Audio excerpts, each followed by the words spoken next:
Magandang hapon po.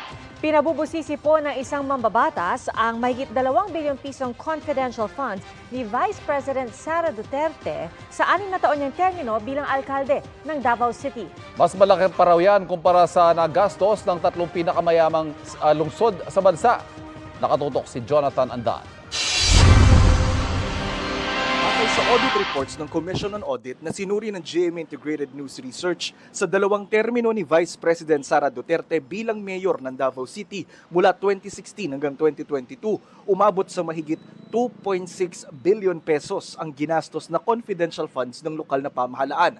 Mula 2019 hanggang bago siya tumakbo bilang ikalawang Pangulo noong May 2022, 460 million pesos na confidential fund ang ginasta ng pamahalaang lungsod taon-taon.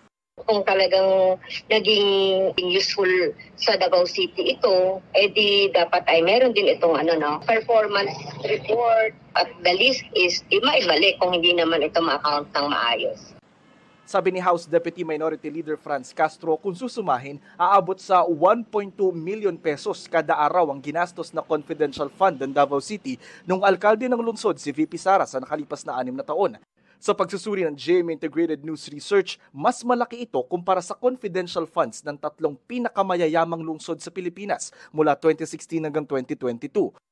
1.4 billion pesos sa Makati City, 477.5 million pesos sa Maynila at 435 million pesos sa Quezon City na pinakamayamang lungsod sa bansa. Ang Vice Presidente hindi raw muna magkokomento sa ngayon.